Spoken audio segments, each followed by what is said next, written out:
લાલ કિતાબ મુજબ ધન મેળવવાના ખાસ ઉપાય. નંબર 1. શનિ દોષ નિવારણ ઉપાય. દર શનિવારે શનિદેવને સરસવના તેલનો દીવો પ્રગટાવો અને કાળા તિલ વહેતા પાણીમાં વહાવો. આથી અટકેલા પૈસા પાછા આવવાના યોગ બને છે. નંબર 2. તિજોરી ઉપાય. ધન વૃદ્ધિ. તમારી તિજોરીમાં લાલ કપડામાં 7 ગાંઠ બાંધીને રાખો. આ ઉપાયથી પૈસા ટકવાનું શરૂ થાય છે. નંબર 3. ગાયને રોટલી ખવડાવવી. દરરોજ અથવા ગુરુવારે ગાયને રોટલી અને ગુડ ખવડાવો. આથી ધન સંબંધિત અવરોધ દૂર થાય છે. નંબર 4. રાત્રે પાણી ન રાખવું. ખાસ નિયમ. લાલ કિતાબ મુજબ રાત્રે માથાની બાજુ પાણી ભરેલું વાસણ ન રાખવું. આથી આર્થિક નુકસાન અટકે છે. નંબર 5. કૂતરાને ખવડાવવું. રાહુ કેતુ ઉપાય.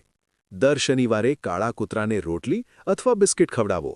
રાહુ અને કેતુના દોષ શાંત થાય છે અને ધન પ્રવાહ વધે છે. નંબર 6. મફત વસ્તુ ન લેવી. ગુપ્ત નિયમ. લાલ કિતાબ મુજબ કોઈની મફત વસ્તુ ન લેવી. આથી ભાગ્ય મજબૂત બને છે અને ધન ટકવાનું શરૂ થાય છે. નંબર 7. તાંબાનું સિક્કો ઉપાય.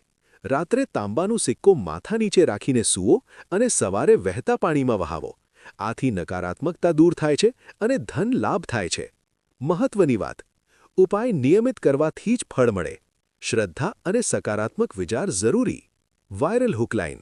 લાલ કિતાબના આ ઉપાય તમારા ભાગ્યને રાતોરાત બદલી શકે છે.